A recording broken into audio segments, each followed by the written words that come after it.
you amazing people out there, and welcome to the Amazing Action Comics podcast, where we are all about independent comics.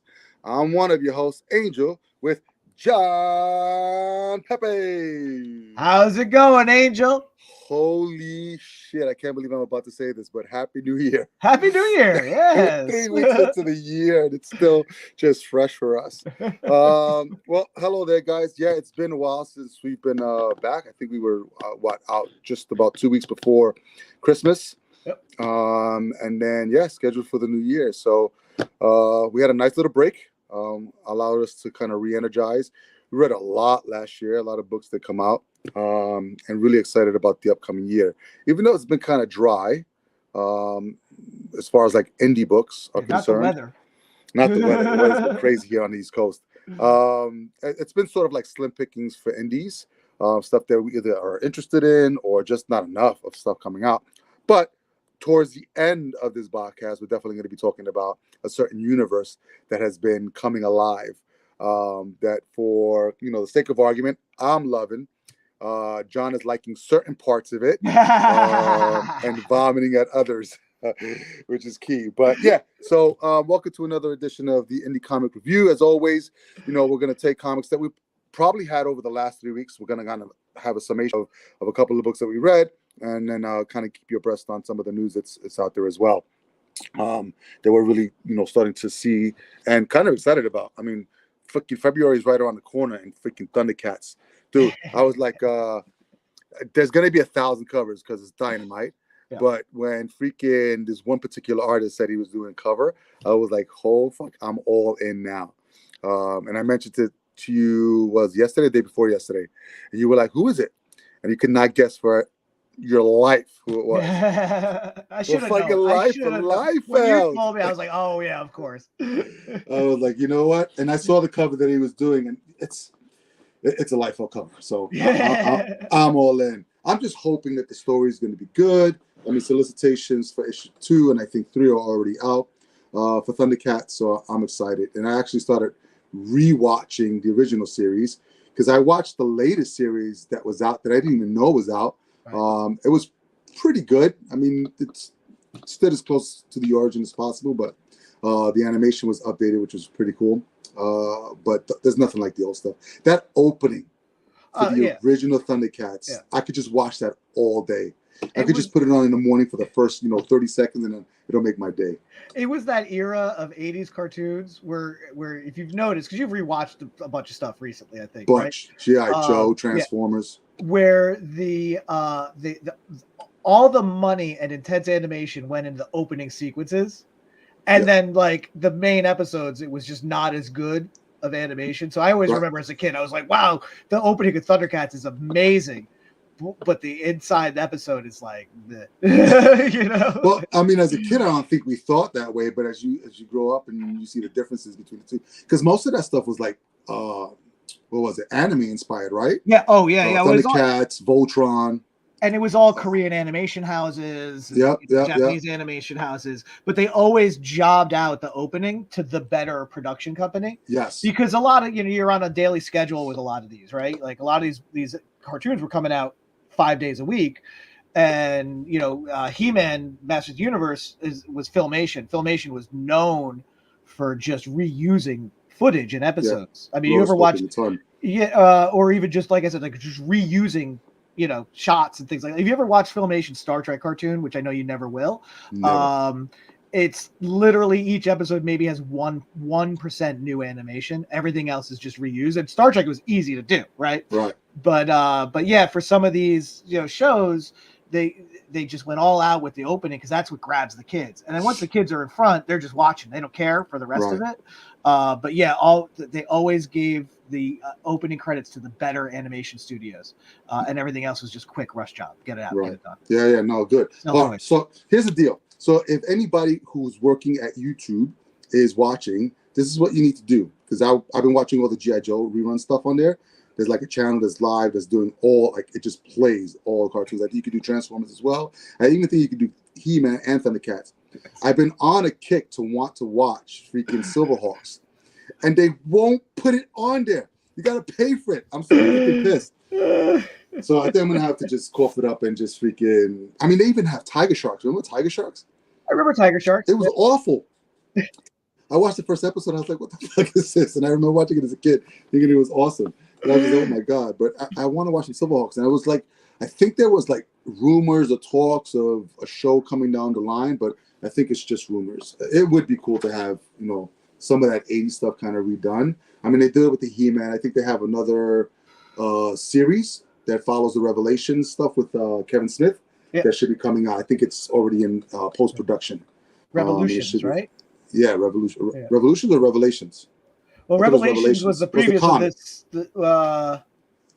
Yeah, I think. Wait, what was the show? Was also Revelations. It started with an R, so it's whatever Kevin Smith did. And then it's now R. It's a slightly different. I think it's Revolutions is the second season that they're called. Correct. Yes. So we're waiting for that to come out. So we'll see what happens. So as far as the Thundercats comic, though, I think there's a great, Declan Shalvey is the writer on it. Great artist, proving to be a really good writer. He did that series Old Dog. He was writing that. He's doing Time Before Time. So I think in as far as the writing hands, I think it's got a good writer who I think will understand the property, because about 20 years ago, I don't know if you remember, Image did a couple Thundercat series. And I think the first one was pretty on brand. Yeah. But then the following ones kind of deviated so wildly that people were just upset about it. I remember. Yeah. Well, we'll see what happens. I mean, we're going to talk about some of the stuff towards the end with this, universe stuff. And I think when it comes to the creator and doing something that's an IP that people are used to, it makes a big difference of whether or not they were a fan of that IP, either growing up or just a fan in general. Yeah. So we'll see. We'll hopefully, when we read the writer's comments, hopefully there's some history with them and the IP, because that makes a big difference. Because I like Dr. Shalvey, so hopefully they won't disappoint. All right, let's dive into it. So we do have a bit of news for you. I think the biggest thing from the new year, I think it was the end of last year, kind of got announced, was this whole relationship between Todd McFarlane Productions and Hasbro, which is, I mean, it kind of makes sense because Image now has the license for Transformers and G.I. Joe, and they've created their whole universe that is under, what's his name, Kirkman, which has been awesome so far, and we'll talk about that towards the end. But as far as I know, that license is just for the Page Punchers. And for those of you guys that aren't familiar with the Page Punchers, they're the comics that come with a little figure, a little articulated figure too. And McFarlane is his quality for toys and the figures is top notch. If you've seen him from Spawn, I think he has D&D also. I think he has some Dragon Line. He did some sports stuff in like the early 2000s or whatever. He's doing more sports stuff again. I've noticed those are coming back. Is he? Okay. Yeah. Hockey, of course. And football. Yeah. Yeah. And then obviously the DC license that he has. So he has a whole line of, DC action figures, which I have a bunch of. They're really awesome. He does really solid work on his casts. So it's cool to see that jumping point on is going to be the Page Punchers with the minifigs. Okay. I'm almost positive that it's going to jump to the 7-inch figures. So that means we'll get a whole line of new G.I. Joe figures, a whole line of freaking new Transformers figures, which would be freaking awesome. Yeah. I'm excited. Now, Hasbro is still currently putting out, their G.I. Joe classified line, the 6-inch, almost like a Marvel Legends type, because the Hasbro also has the Marvel Legends line, and they've been doing a bunch of the Transformers Legacy figures as well. So as far as those lines are still going to continue. I don't know. I don't have any details. As far as I know, it's just the Page Puncher stuff right now. Right. If they do anything, I'm almost positive it's going to be off of the new universe. Yeah, rather than the classic stuff. Yeah. So you'll have a lot of updated characters and costumes and stuff like that. Hopefully it doesn't deviate too much. But I think I'm almost positive it'll be off the new universe stuff, because Hasbro's not going to give up. Making toys of their own. Yeah. But I think to hook up with a powerhouse like Todd McFarlane Productions, which is good quality, is a smart idea, especially if they can get more hands on the stuff that they make. So. Yeah, I'm excited to see where that goes. As far as I know, the Page Punchers should be starting sometime in early 2024. I'm assuming the first quarter. So by the end of March, we should have something on that. So we'll see. Just keep your eyes open, see those figures hit the freaking floor. Because keep your wallets open. Keep your wallets open. That's yeah, go ahead, because I know you want to talk about this in regards to Todd McFarlane production. Oh no, I'm just saying in general. Like, look, we're both action figure collectors, and yeah, not only do you have to keep your eyes open, you got to keep your wallets open. Yeah. No, yeah, there was we were talking before the show about speaking of McFarlane and the DC line, he just announced a couple weeks ago a Crisis on Infinite Earths line, 4 figures with a Build-A-Figure, and people kind of went a little apocalyptic because they are McFarlane Online exclusives at $40 price points. And I was mentioning to Angel that clearly what this looks like is that this line got rejected. This wave got rejected at retail from the big box stores because they're your basic $20-$25 figures from McFarlane. Regular figure, exposed pins, couple hands, and a Build-A-Figure piece. And at retail, those are $25, but they're online exclusives at $40 figures. And people are like, these are not $40 figures. Come on, what's going on? So how do you compare them to the Marvel Legends and stuff like that? Well, the big difference, again, between the McFarlane DC Multiverse and the Marvel Legends, McFarlane does a 7-inch scale, whereas Marvel Legends, Hasbro, does a 6-inch scale. So you can't cross worlds right now. Right. First and foremost. But the price point for Marvel Legends is more, isn't it? Well, price point. So that's a whole nother thing, because Hasbro did this whole cost cutting, environmentally friendly packaging. They got rid of the window boxes. I know, which sucks. It did so bad that they're going back to the window packaging, but this cost-cutting move on the packaging actually caused 2 price points. So yeah, comparatively, as far as price point, Marvel Legends are still way too overpriced, I think, for their size and for what you get. And that was always Todd's thing, right? I mean, look at Spawn. All the Spawn titles consistently are still at $299 because Todd knows he puts a lot of product out there, and he is a little, he's conscious a little bit, I think, of what people are spending. So he has always done his best to keep his basic figures at about $20 for the DC Multiverse line, and then his Build-A-Figures, they did go, because you get an extra plastic piece, they did go to $25. Then he's got these like deluxe collector edition stuff, the new Hawkman that came out, which is beautiful, $30 figure. You know what? That's worth it, at least for me, because I'm a big Hawkman nerd. So he started to kind of tweak the prices up a little bit, but again, just for what you're getting for $40 for one figure, it's a big that's a bitter pill for, I think, for a lot of people to swallow. But you had a good point. You said, look, once these sell, he's going to re-release them. They're going to prove that they're popular. They'll probably hit basic retail, and there'll be a price drop. Hopefully. Yeah. I think the change in any medium is felt, and it hits people hard, because we're looking at how far we remove from comics in the 50s and 60s pricing, right? Or let alone even the early 2000s and 90s. I mean, in the 90s you're looking at $1.95 for a comic to $2.25, and now we're at what? I mean, for a while it was $3.99 was the price point, the base price point for comics in the early 2000s. And now we're looking at, we're in 2024, and the base price point is like $4.99. $4.99 now, $5.99 for new books that come out. One shot to $7.99, $9.99. And I'm looking at this and I'm like, it's going to be, the new norm is going to be $4.99 is going to be the base price point. And eventually it's going to be $5.99. It's just economics and the way that things just keep going up that way. It's depending on how fast it is. Hopefully this $4.99 will hold. Like, to me, I realized it when Vault Comics went from all their comics, no matter what it was, became a base of $4.99. Yep. And it just flipped without anybody even knowing. It used to be where the first issue was $4.99, and then the second issue and subsequent issues were $3.99, went back down $1 price point. But no, it's just going to keep going up. Which is crazy. It's crazy too, because it is paper and plastics are always the biggest, I think, victims of inflation. And like you pointed out, we've seen this as collectors over our, almost 50 years on this earth, and collecting for almost, I think, all our lives. We've seen these price jumps on paper and on action figures, and it's just so funny because those are like, it's such overabundance as far as what we consume, that you would think that there would be, that they wouldn't be that bad, but it just keeps skyrocketing. And a lot of times, yeah, if it's a $5.90 book, you're going to get some extra pages, right? $5.99 book will give you a little extra pages, but page count does affect price point. Paper quality affects price point. DC just made this move to self covers, right?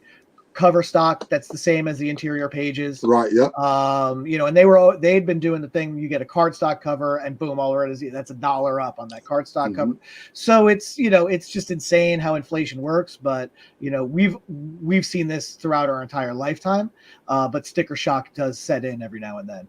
Yeah, so we'll see. Hopefully it'll hold for a little while, just because it's madness. I mean, you're looking at $5 for one book, and if you're reading an average of 3 or 4 books a week, that's $20 a week, $80 a month out of your budget that you're looking at. And easily. So my concern here is that it's not for our age group, because obviously we're still coming into the stores. It's that next generation of, can a kid who's getting $10 a week, $20 a week, is he going to come to the store and spend a third or a quarter or half of his allowance on a book or two?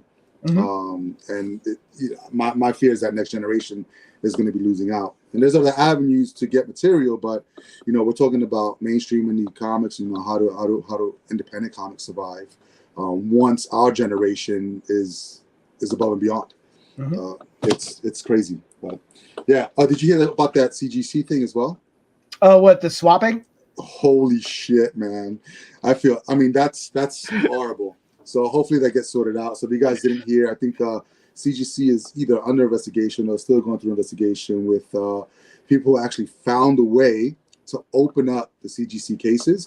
I guess they were using heat to pop them open, and they were taking out books and switching them out and then getting them sent back in. I forgot what the terminology they use for switching out the cases, because they have older cases from CGC from like when they first started, where you can send it in and they'll swap out the cases for the new one. And then obviously anything that has a defect, you can swap it in and then they get a new one.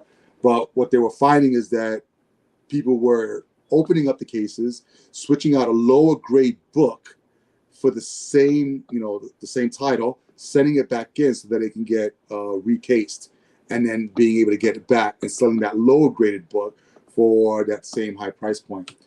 Insane. I mean, obviously, you can scam anything. So now it's just a matter of what they're going to do moving forward. And I think a lot of the stuff was being done through eBay. So I'm not sure where the lawsuits are going to come in, if anything's going to happen in that respects. But, and there was there was one guy that did this like over 300 times or something like that. It's insane. Yeah. I mean, listen, if they're going to create something, they're always going to create some way around it. And I guess you can't really plan for everything. So, to CGC's, I'm not going to say to their fans, but, who you're going to do something and try to make it credible, and then people are just going to pop open stuff and send it back and rebrand it as what it is. And it's funny because I hear Len's voice in my head that CGC is such a bad idea. And this is just one of those things. And who knows how many of those books actually made it into like a heritage, auction, or let alone private sales. I mean, private sales are private sales, but when you go to a legitimate place, then who's responsible for fraud on that end? So it's just crazy. Hopefully they go after the people that actually did it, because I just feel bad for the people that actually, bought stuff from resellers and they're not getting what they're getting. Yeah. So it's crazy, but hey, it is what it is. If you are that guy that did this over 300 times and you are watching, come on, let's interview you. Come on the show. And while you're at it, hit the like button. Hit the like button and subscribe. But the funny thing is that people are, arguing as to how is somebody allowed to do that over 300 times. And what a lot of people don't realize is that it's not a lot of individuals that are doing the CGC stuff. You have a lot of resellers that have thousands of books that are probably selling 100 books a month. So they can get CGC and sell. So, how do you catch somebody who's been doing it for quite some time? So, there's a lot of books out there. I would say go ahead and just look at your CGC copy, pop it open and see if it's real. And then send it back. But, oh, man, scammers all over the place. All right, well, cool. It's funny, just to touch back on the Hasbro Marvel Legends things with the blind box, right? The windowless packaging.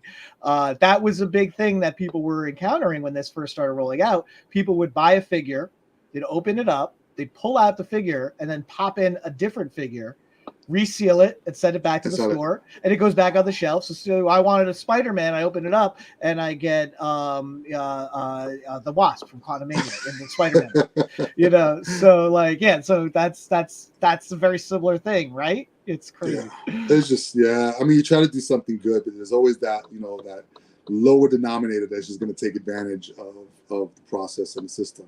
And nobody over at Hasbro said, hey, let's take the window out.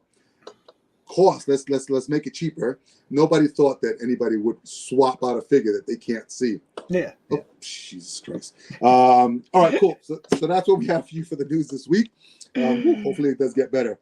All right, so we have some books that we want to review for the past couple of weeks, since the beginning of January. I'm going to hand it over to John. I think he has 3 books, 2 that he's read without me, and 1 that we read together, which I was pleasantly surprised with because I've never read one of those books before, but because it was Sean Murphy, I said, you know what? Let me give it a go, and dude was not disappointed. All right, so why don't you take it out, and the first 2 books that you have are? So the first one I want to talk about is, this was a really nice surprise. Oh, by the way, I just need to interrupt for 1 quick second. Yeah. That is an awesome Lobo poster. That I got a good in on a great artist that gifted me this for the holidays. So nice. He must like you. or she. It's you, Angel. Okay.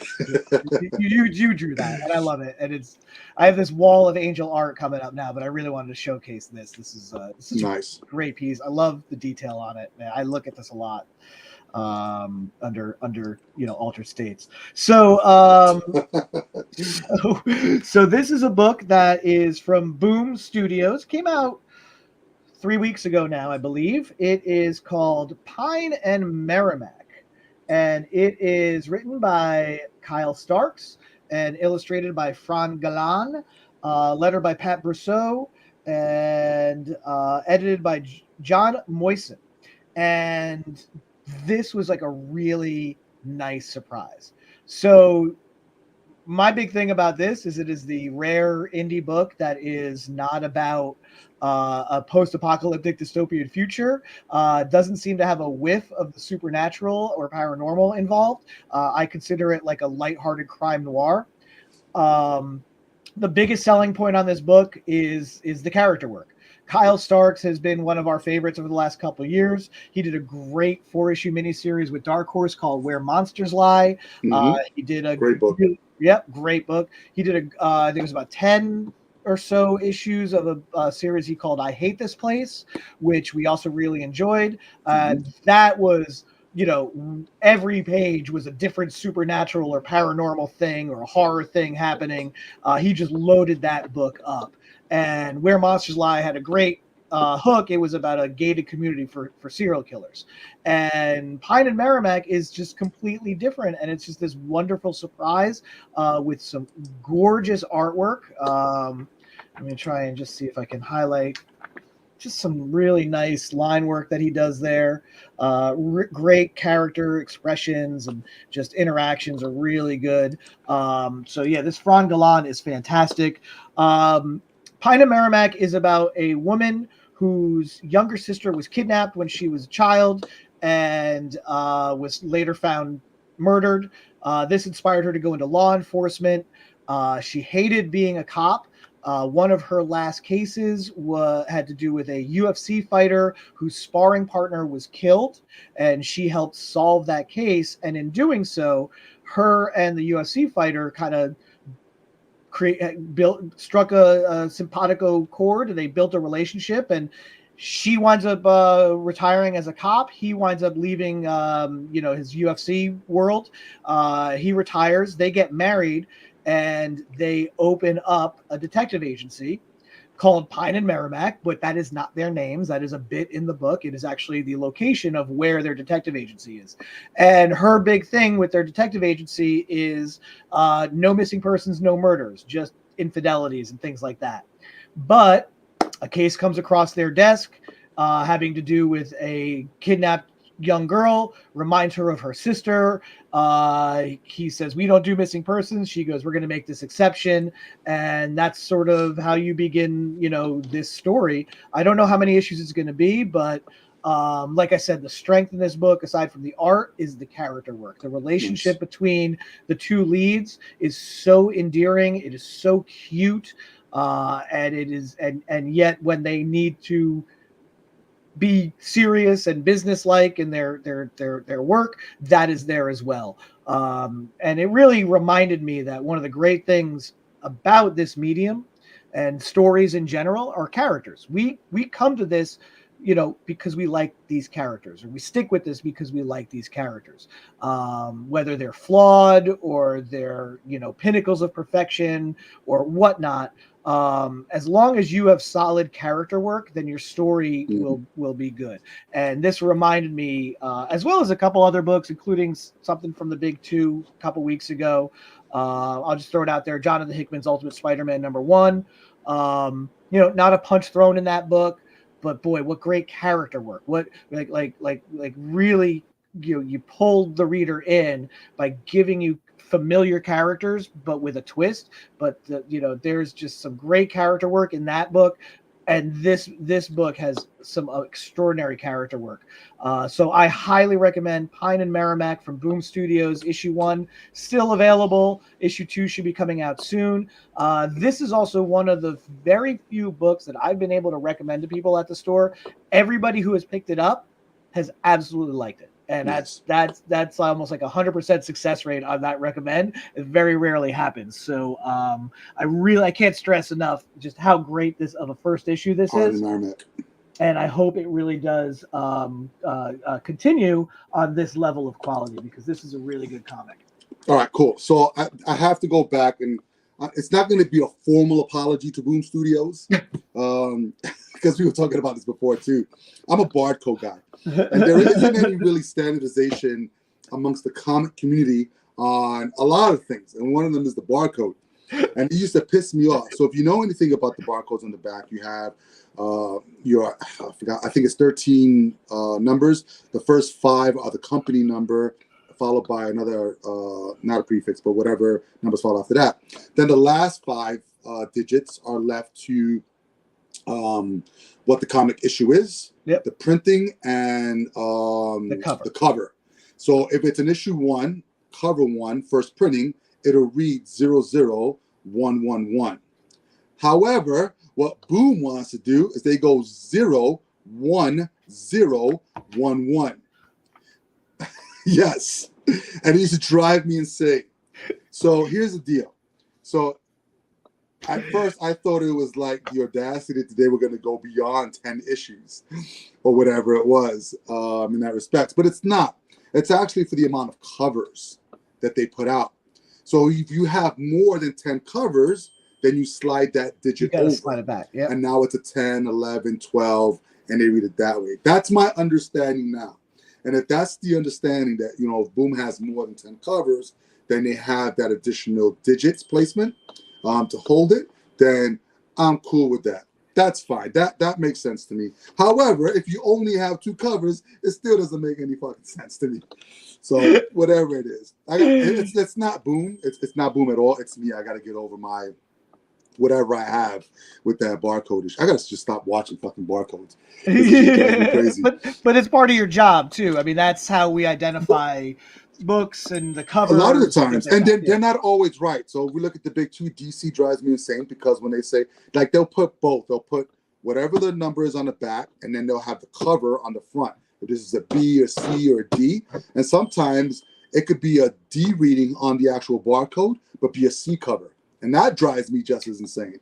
So like I said, there is no standard way of using that barcode. It's sort of like an implied of this is how you would use it.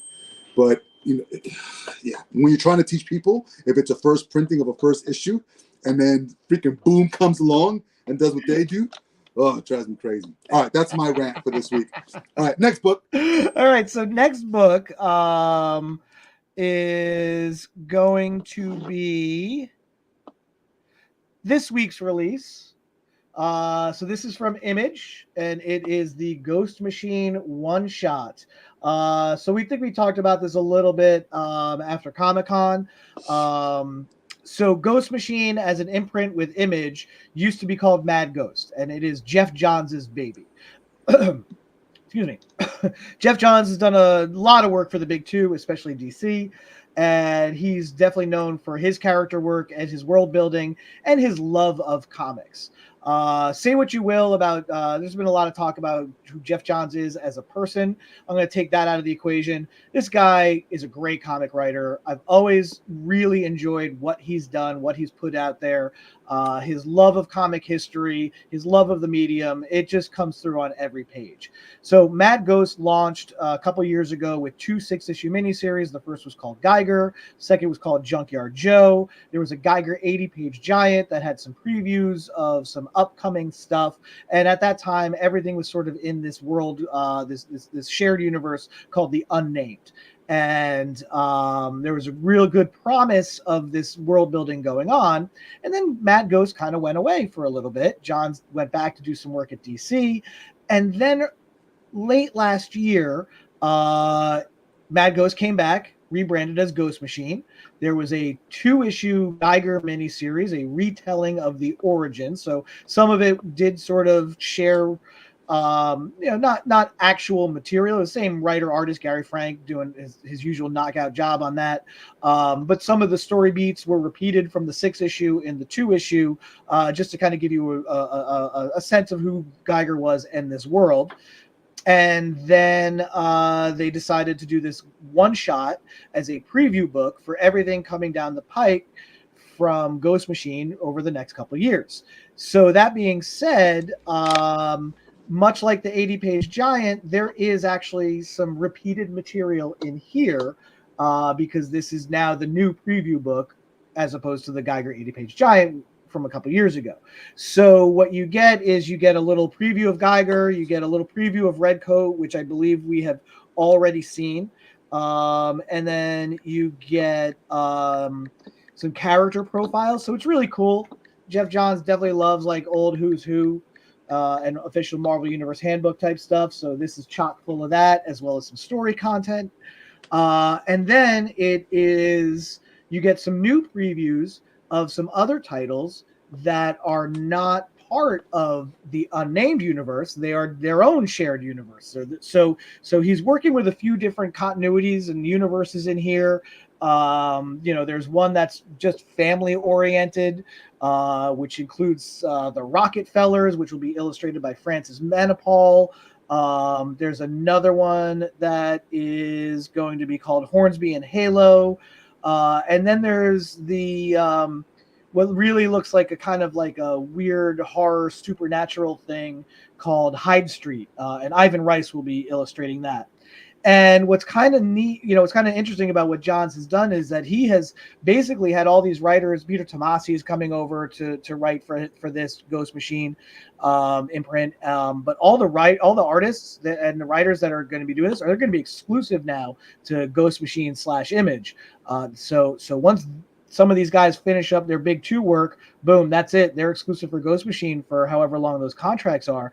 So I think it's ambitious. I think there's a big push behind this, and I really wish it a lot of luck. There's some really good stuff going on in this preview book, so I really highly recommend it. You get a lot of pages for $4.99, which is really cool.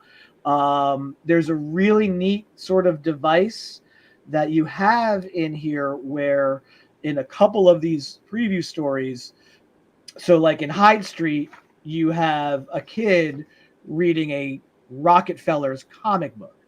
So that's kind of neat. That's like an old DC thing, like how Barry Allen in the first, in his first appearance was reading a Jay Garrick Flash comic from the Golden Age, and so vice versa. There's, I think, somebody who talks about Junkyard Joe as a cartoon show that exists in that world.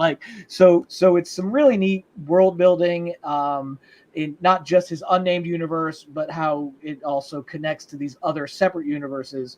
So like I said, really ambitious, really cool. I really wish this imprint a lot of luck, because this stuff looks really great, really fun. And again, it's just by a bunch of guys that just love comics, and it really shows.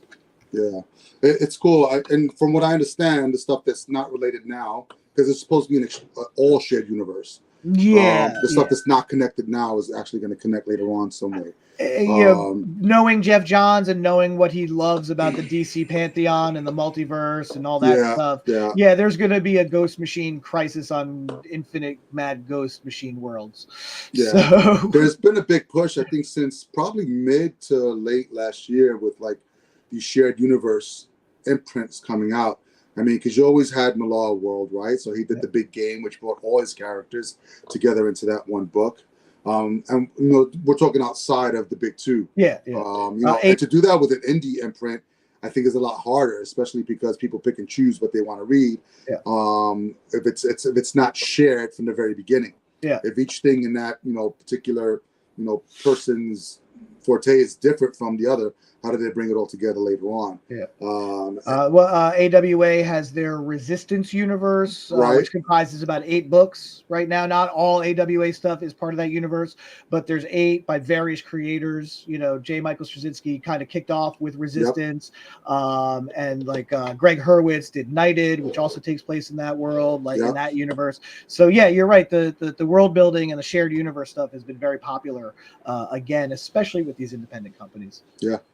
And some are more apparent than others. And I think, you know, Ghost Machine do go on his route, you know, with bringing out stuff that they already had with new stuff that's coming out and he's talking about how it's going to collaborate all together. It's really smart because it'll give people an idea as to when these books, when they come out, they're part of that shared universe. So if they like what they're reading in one book, maybe they'll get the other as well. Mm-hmm. And as far as imprints go, I mean, Image has been really going above and beyond with giving a lot of creators their own imprints. You know, there's Zyman Kudranski that we talked about. He's got his one-man art comics imprint through Image. This Ghost Machine. Rick Remender has his Something Generator imprint. Oh, that's right, with the Reckless books and all that stuff, right? And Sacrificers is part of that. And one we'll get to later, the Robert Kirkman Skybound imprint. And then there's the other Tales of Sizigi imprint that like Ashley Wood started, which kind of brings me to one thing I really want to mention really quick. In that world of Zizgi imprint through Image, they just released last week. This is called The Colonized. And my big thing with this is, when is a trade paperback not a trade paperback? When you slap a flimsy cover on it and call it a one-shot. Because this actually, and I like this. This is really good. This is written by Chris Ryle, illustrated by Drew Moss, colored by Jay Photos, lettered by Tom Long. And what's kind of neat about this is this was a 4-issue miniseries that came out through IDW about 12 years ago. And now that Chris Ryle is actually part of the world of Ziggy as the editorial director, the 4 issues have been repackaged, slapped together. But again, not a trade. It's a one-shot, but it's a trade. But it's a one-shot. It's just a reprint.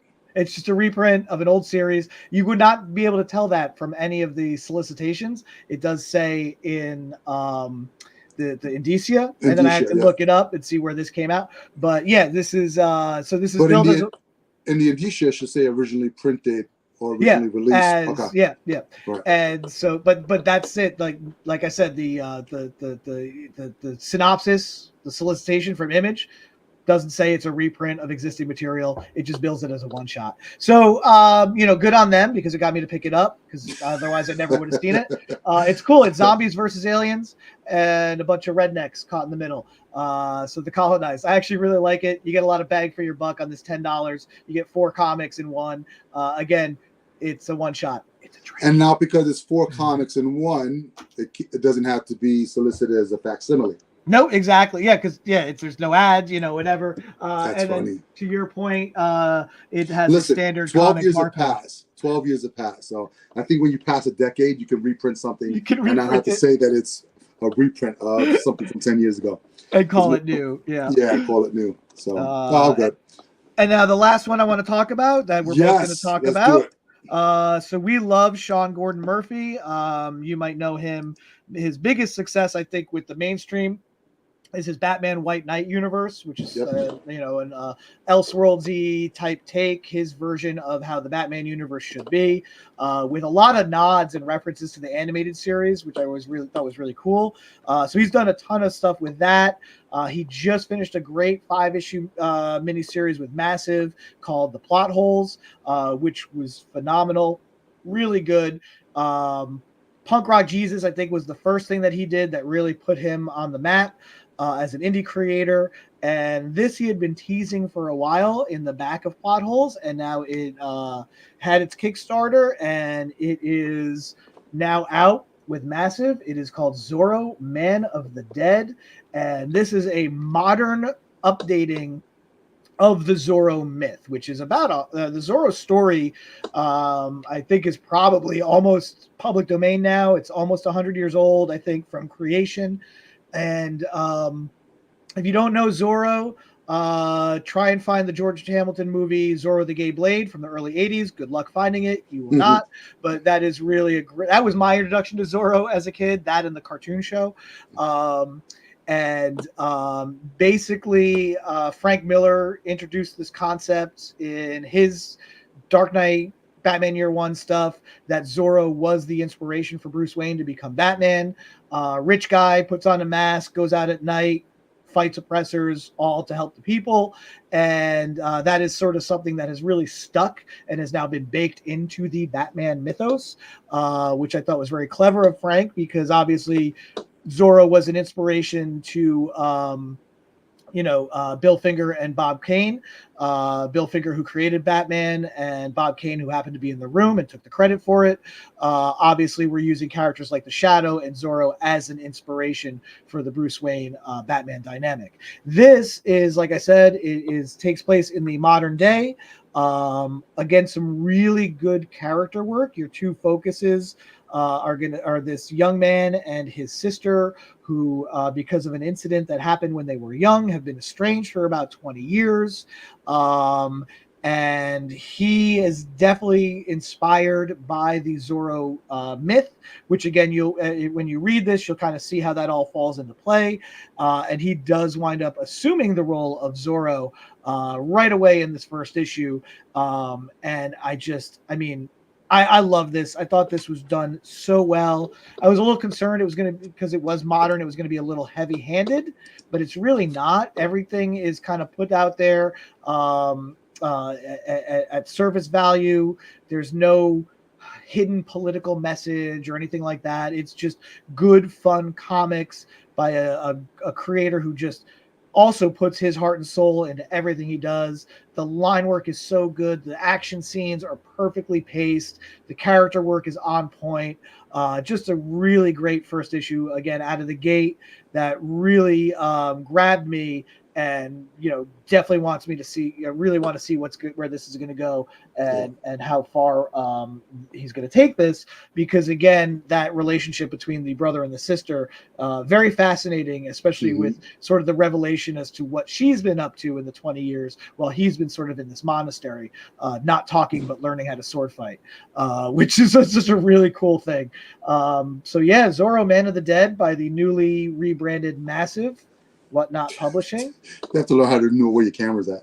We got a message from BND Nerd. Used to read Zorro by Dynamite, and then they stopped.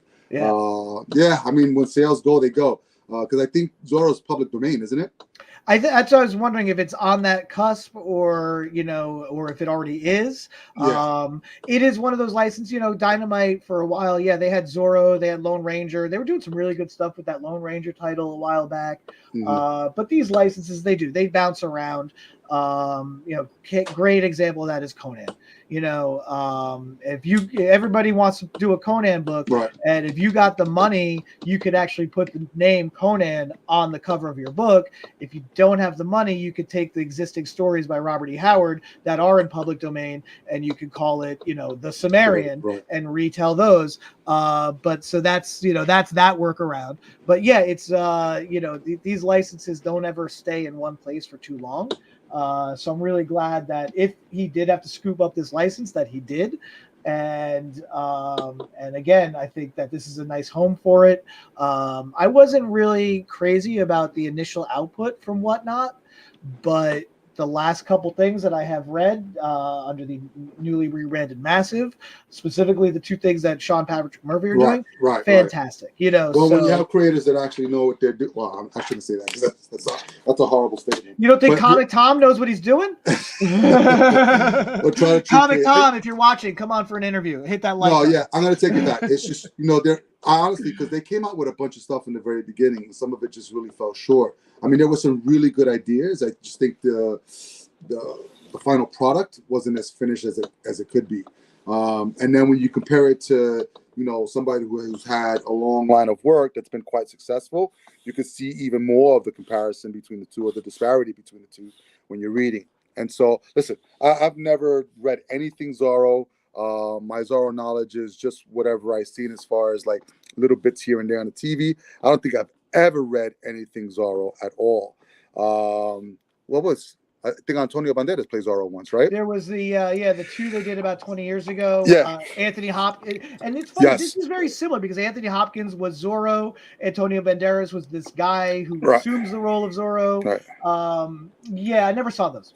No, they were okay. But here's the deal. This is what I like, what Sean Murphy does, is he takes characters, and you were talking about it before, and it really is about character development and putting them in these situations where they can be quite extreme, and then how people react to them.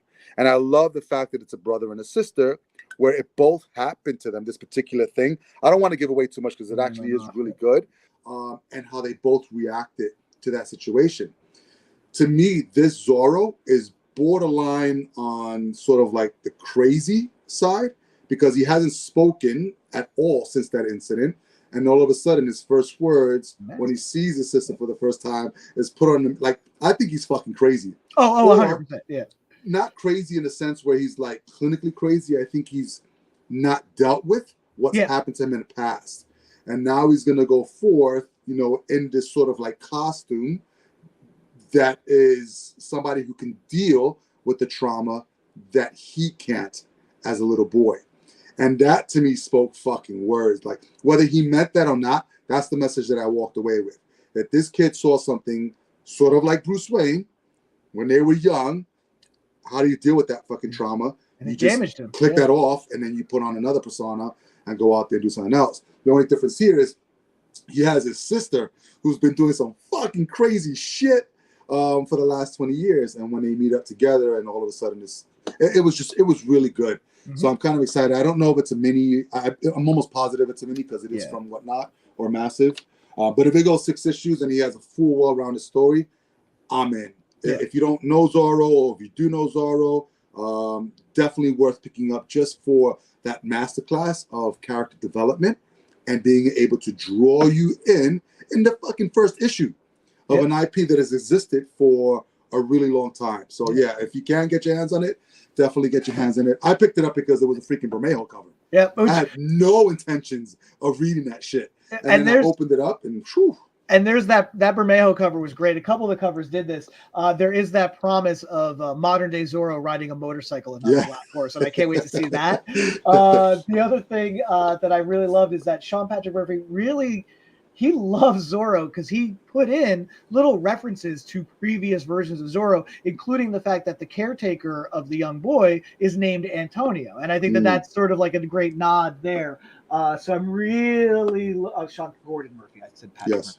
But I was going to correct you, but I let it go. That's right. Sean, if you're watching, come on for the interview. You can correct me yourself. Don't forget to hit the like button. But the other thing, so again, if he does have that love for previous versions of Zorro, I really can't wait for a character named Buddy Wigglesworth to show up, because that's gonna make it. That's gonna bring it full circle. All right. Yeah, don't hold your breath in that. Yeah, you will. Yeah, look, Zorro the Gay Blade you will never find it. It is in this day and age quite offensive. But I love that movie as a kid. All good. We can use a little bit of offensive. All right, cool. So definitely. So we got Pine and Memrick from Boom Studios. Definitely check out Kyle and I's, which was reprinted from 12 years ago. If you want the one shot, all 4 issues are collected in one. And then we also had, what was your other one? The Ghost The Machine Ghost one Machine. shot. Yeah, check it out. So this is, the old Mad Ghost imprint, their new universe that they're coming out with. Obviously, you have Geiger, which was pretty good. I liked it. And Junkyard Joe, plus a number of other comics that they have coming out in their universe. And then Zorro, not the Gay Blade, but Man of the Dead, which Man of the Dead. so much better than it should have been. But Right. damn you, Sean Gordon Murphy, for being so good. All right, cool. Last but not least, we have our last shared universe, which started last year. And this is from Robert Kirkman's shared universe, starting off with called the Energon verse, starting off with his Void Rivals book, which is kind of supposed to bring everything together. And then from there, you stemmed off to Transformers. And this early January, you had Duke, issue number 1, and you had Cobra Commander, issue 1. Now, I will have to say this. Holy fuck, it has just been good. It's been good. Like, Robert Kirkman knows what he's fucking doing, and he hires the right people to do it. So you got Transformers from DWJ, Daniel Warren Johnson, who we just freaking adored from, Powerbomb. And he's done a whole bunch of other shit. Like, I read Extremity from him. He did have the Wonder Woman Dead Earth, I think it was called, right? Yeah. And then he had, I think, Murder Falcon or something like that from Image as well. Just really good. He's a writer-artist, does it all himself, just really solid. And what he's done with Transformers up to now has just been a really good, solid kick to the balls. And in a really good way. Like, it just wakes you up kind of thing.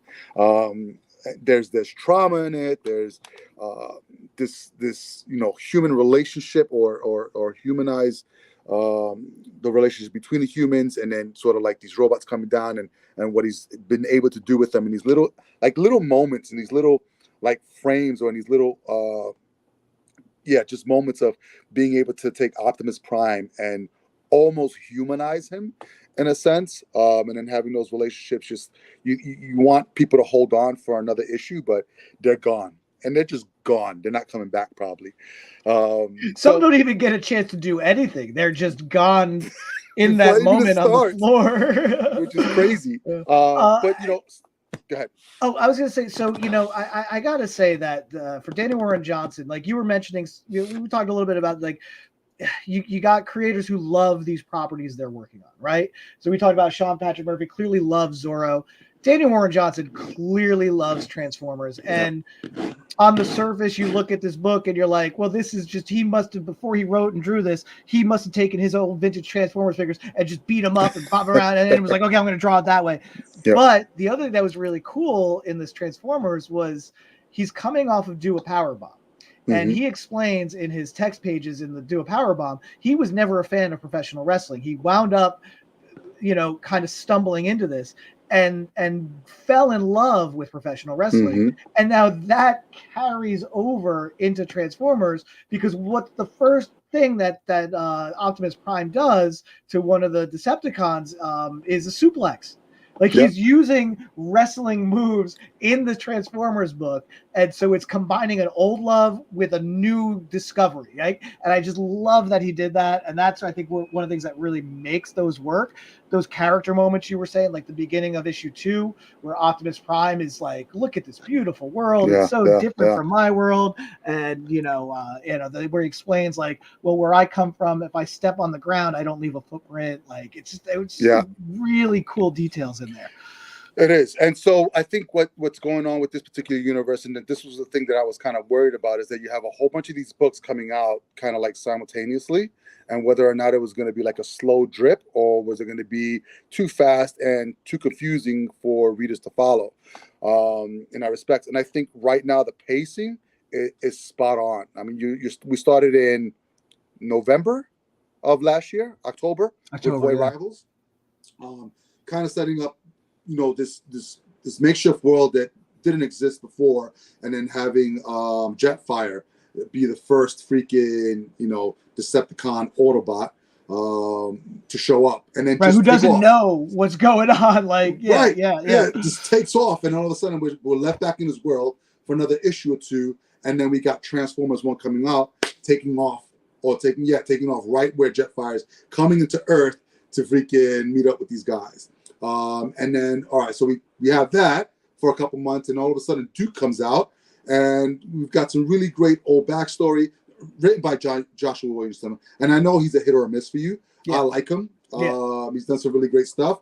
I think he's doing really well with what he's done with Duke. I know you have your issues with Cobra Commander that we'll talk about, but to take what's already been done up to now and to add more value, and not only add more value, but add more trauma on top of whatever we've already seen. Like, I'm fucking traumatized, yet I want more.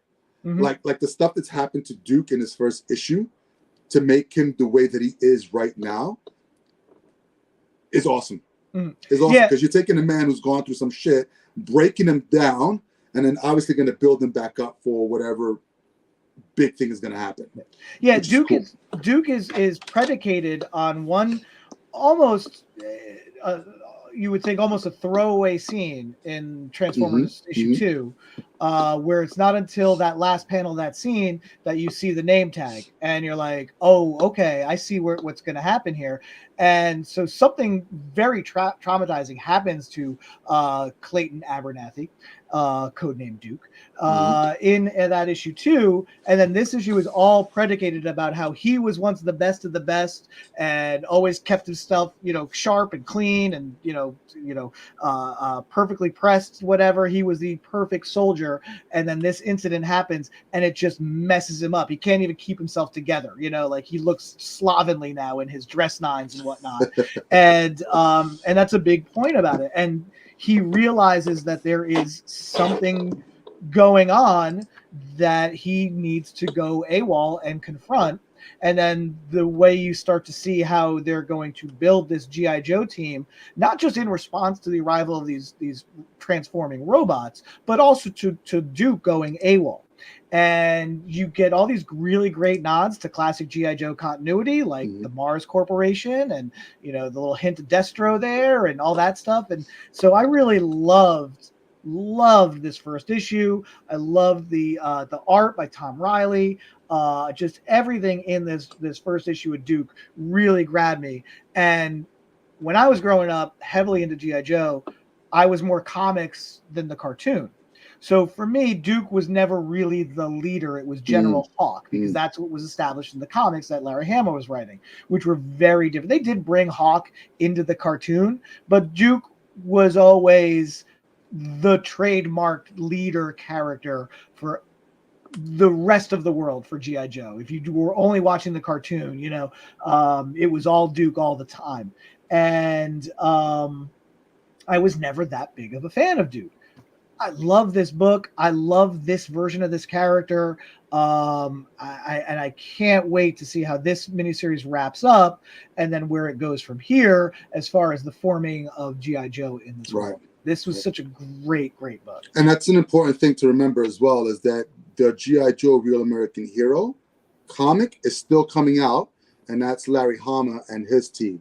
So if you were reading G.I. Joe 300, 301, 302, that's a continuation of Larry Hama's run. Yep. That's still going on, but it's its own separate thing from what we got going on. Which is books. A genius move too, because you keep everybody happy, know? For sure, which is great. And that's I've been reading that as well, and that's been freaking fantastic. The whole Serpentor thing. And then so now we had shortly after, which just came out, I think last week or 2 weeks ago, was Cobra Commander, your favorite. So you describe this book and what it means to you. Okay, so as I said before, I was more of a big fan of G.I. Joe the comic, as written by Larry Hama, that Marvel was doing. I tapped out, I think, before issue 100. So I do have about 200 issues to catch up on if I do want to get back on that train. More so than the cartoon. And part of it, and it's really funny because Joshua Williamson in his text page at the back of this does a really good job of saying what was the weak part about Cobra Commander in the cartoon versus Cobra Commander in the comic book. In the comic book, Cobra Commander was a businessman who started a terrorist organization and then hid behind a mask because he didn't want people to know that this well-respected businessman was also a domestic terrorist. Now, look, the way things are now, you can't, you don't want to do that, because people who don't know that that's the traditional origin of Cobra Commander would look at that and be like, oh, you're making a statement about a certain person. And so I get it, and I respect for him to do that. I was so excited for this book, though, because that's the Cobra Commander I wanted. And what I did not want was what this book did. This book, from the first page, did everything I knew that I didn't want it to do. And I was ready to hate it. I was ready to really just... My friend Brian has a story about when he was younger. He loved the Swamp Thing movie. So his dad goes out and buys him a Swamp Thing comic book off the rack. And it's the anatomy lesson, the second Alan Moore issue, the one that changes everything you know about Swamp Thing. And as like 10-year-old Brian was so upset by this that he destroyed the comic. He kicked it around his house. He was so upset about this comic. I almost did that with this. And then I kept reading and I said, wow, this is actually really good. Like I thought the setup for this was actually perfect for this world. And so yeah, so he goes at great length in the text piece in the back to explain why he went in this direction, and used a plot point, a very maligned plot point from a very maligned animated movie, G.I. Joe, the animated movie that came out in 1987. And I love how he talks about how weird that opening is, because I had to go back and rewatch that movie. And yeah, that opening is just so awesome and insane and bizarre. And that movie is just insane and bizarre. Now, if you don't know, it establishes that Cobra Commander is part of a secret society that has existed for centuries, hidden on Earth, called Cobra-La. And that he is a snake man, and that is why he hides his identity. And boy, I hated it in 1987. I still hate it now. The other great thing about that was that movie was supposed to kill Duke off, but because of the death of Optimus Prime and Transformers just scarring children everywhere, they did a last minute save on Duke in that.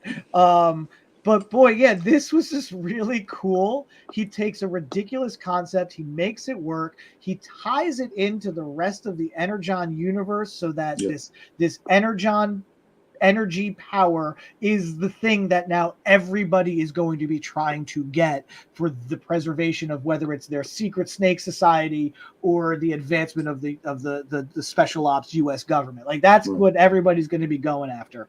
But what I thought was really clever is he took stuff from the past, like you said, and kind of integrated into what needed to happen for the story to move forward. And what I mean is, if we look at Cobra-La, everything as far as what they do is biomechanic, which means it's off of something that's biological. And so what they're against is technology, or adapting technology within their community or whatever it is. And the fact that, what the hell's, I hate his name. Globulus. Yes. Jesus Christ, what a horrible name. The fact that he found out that he was using technology to incorporate, making weapons and stuff like that, thought was genius. And how Cobra Command is like, you know what? I'm going to prove to you and the rest of Cobra-La what this can do, and you just got to let me go. And to find out that fucking ending, how freaking the Transformers are coming into this book, I knew it was going to come. That was unexpected, but it was a really good surprise. And to see where he's getting his technology from and how that's going to get married in. And what does that mean for Cobra-La in the future or in this universe when they start to hook up their biotech with actual technology from Cybertron? And he did give, at least for me, so I'm going to pretend that it's for me. Josh, if you want to come on the store and say that the show and say that it is, hit that like button. But he gave me an out. He said there's a line that Globulus says, when I found you in the outside world and brought you in. So I was like, oh, okay. So there's still room. There's still room for that guy, right? Yes. And I got to say, just for Globulus, Yeah, I can't stand that character. I could never stood him in the movie. The only saving grace about that character is they just got, Burgess Meredith in his last Oh yes. work. That boy, what a great voice. And, even though it every time I hear Burgess Meredith, I hear the Penguin training Rocky, no matter what he's doing. When I'm reading this, that voice, that was the voice, Yeah. just like the voice of Cobra Commander in the cartoon. That's the voice that you hear when you read this stuff. Yes. And Listen, really, I was a kid again. I was a kid. I loved it. exactly. And at the end of the day, it is comics, and anything can happen in comics.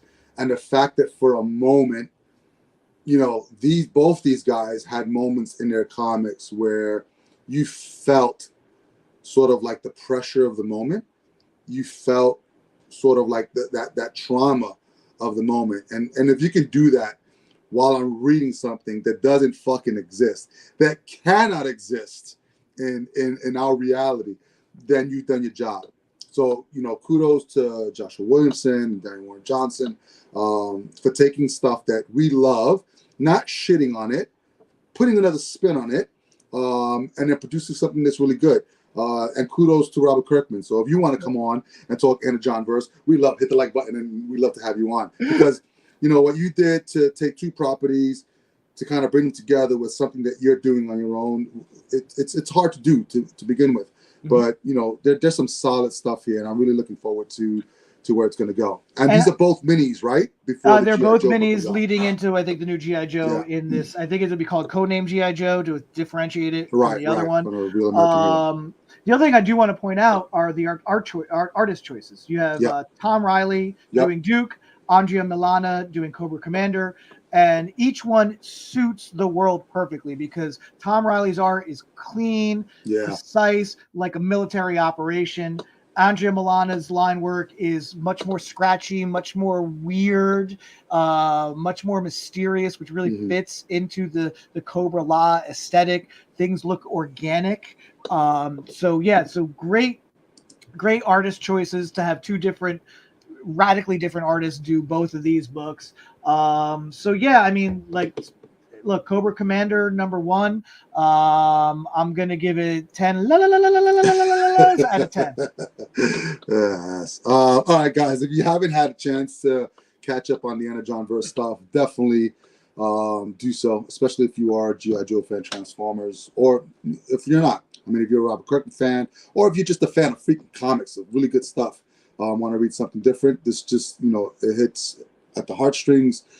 Get you upset, but also get you excited for what's coming next in that respect. So we'll definitely be on top of this, and if there's anything that's surprising that's coming out of this, we'll definitely keep you up to date as well. But I implore you to go out there and find these back issues. This is definitely something that I'm probably going to collect collected issues as well when they come out, just so that I can have it on my shelf and be able to access it, because it really is a masterclass on taking IP that exists with IP that didn't exist before, and then creating a universe that makes sense, and it makes you want to come back and keep reading. And you really see the creator's love for these. For sure. And we talked about this last time. I think we both agree that the best comic book moment of last year was Optimus Prime beating up, the other robot with his own arm. With his own arm. Was great. And then at the end of 4, how he replaces that arm. Yeah. Fantastic.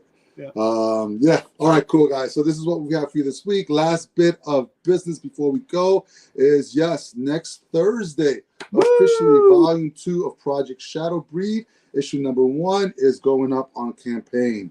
So 1 week from today, we're using Fund My Comics. So you can go to fundmycomic.com and actually just see us there on the page already. It's not live. It'll go live next Thursday. And we'll have it up there for I think about for the month of February. Everything's already done with this particular book, so all we're looking for is just funding to print and get you copies. We got some really great perks out there, including some dog tags for Marek, some original art, covers and stuff like that as well. So we're really excited to get this out there. This is going to be the first book that we're going to be rolling out, and then we're going to take the rest of our catalog. I believe Julian is almost done. I think he's just at final edits with the next Red Hyena chapter, which we're really excited about. Some beautiful stuff coming down the line. So we're going to stick to this crowdfunding thing. We just want to be able to get our books into the fans' hands and just get it done with. So just, save the date for that February 1st next week, Project Shadow Breed Volume 2. And if you haven't had a chance to read the first volume, there's going to be an option on there as well where you can have the trade along with this first issue so that you can catch up. Do you have to have read the last 5 issues? The answer is no. We have a really good summary page at the very beginning of issue number 1 that kind of catches you up to where the story is right now, and then you can just jump right in. So it's a really good jumping start point for Project Shadow Breed. And then we're really excited to start bringing out the other stuff we're going to roll out probably a couple weeks after we launch this one, and just start getting them out there because it's time. We're ready, and we've got some exciting stuff, and Julian's going to be taking over some art soon, which is fantastic. So Justin, who was on here before, yeah, brother, can't wait, bro. We're getting there. So it'll be some good stuff. So check out for it, guys, there. You can always visit the website as well, amazingactioncomics.com, for updates on that, as well as on our social media accounts. Yeah, so if you like what you're hearing, please subscribe to the podcast by just hitting the like. If you want to join us, you're a creator, want to come on the show to promote you and or a project that you have coming up, amazingactioncomics.com/podcast. Fill out the form. We'd love to have you on. For those guys that we mentioned today on the podcast, yes, Daniel Warren Johnson, Sean Gordon Murphy. See, you already messed me up. Robert Kirkman, you guys are more than welcome to come on. Stay up to date on everything that we got going on at amazingactioncomics.com. And always, please, please, please support your local comic shop. These are our local heroes. They come in, week out, to give us new content each week or deliver us new content each week. Where do you get your comics from, John? Well, I get my comics at The Joker's Child in Fair Lawn, New Jersey, where we have all the current comics that you can handle, and we got so many back issues. And look, what I've noticed in my time at the stores, if we don't have it when you're there, like, give us a couple weeks because it's gonna walk in the store. Like, it's amazing how some of this stuff happens. But boy, man, there is no finer comic shop on earth than The Joker's Child in Fair Lawn, New Jersey. 35 plus years now, and still going strong. Len and Karen, I always say they created something magical there, and we really love seeing people come down. Come support us. If you're not in the area, then definitely support your local comic shop. But if you ever are in the area, in the Jersey area, just come on down to Joker's Child. We'd love to see you. There you go. 35 plus years, guys. That's love. All right, gang. Yeah. So until next week, please be amazing, stay amazing, and read something amazing.